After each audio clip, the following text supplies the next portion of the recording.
In the bustling city of Aldenville, there lived a teenager named Ashton Lewis. At 17, Ashton was no different from his peers, constantly engrossed in social media and obsessed with having the latest gadgets.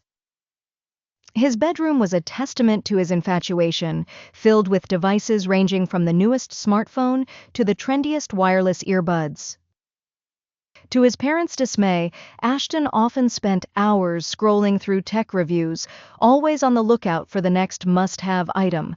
Ashton's obsession with gadgets often made him feel superior, as if the technology he owned defined his worth. But this all changed during his high school's annual Day of Service, when all students were required to volunteer in community service projects for a day. Much to his reluctance, Ashton was assigned to help at the Hope Haven Shelter, a local homeless shelter renowned for its outreach programs. On the morning of his assigned volunteer day, Ashton arrived at the shelter with earbuds in, the latest album blaring in his ears, discreet from the world around him. Inside the shelter, he was greeted by Marie, a middle-aged woman with a warm smile and a reassuring demeanor, who was the volunteer coordinator. "Welcome, Ashton," she said. "Today we'll be setting up a lunch service for our guests. It's not much, but it's something they look forward to every day."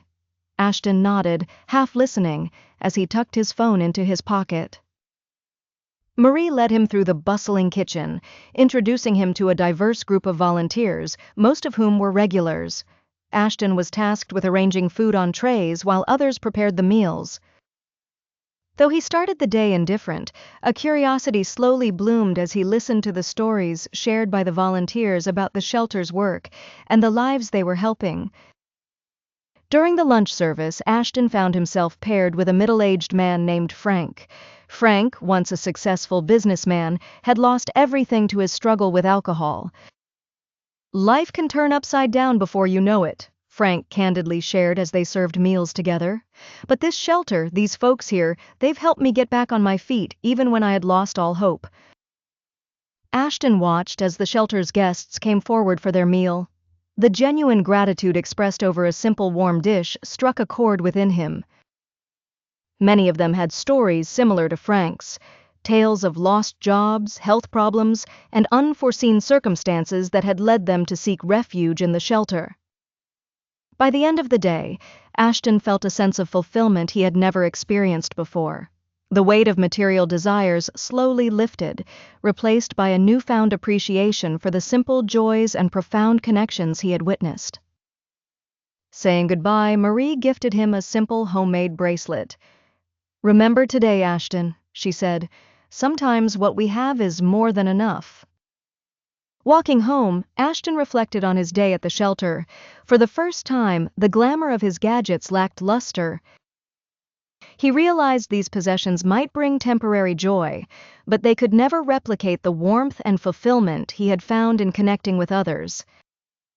His mind, until then consumed by the tangible, finally started appreciating the intangible.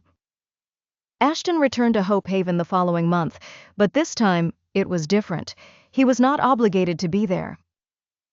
Sitting among the regular volunteers, he wore Marie's bracelet, a symbol not only of his time at the shelter but also of his newfound understanding of what matters most. In the weeks that followed, Ashton's outlook on life shifted gradually.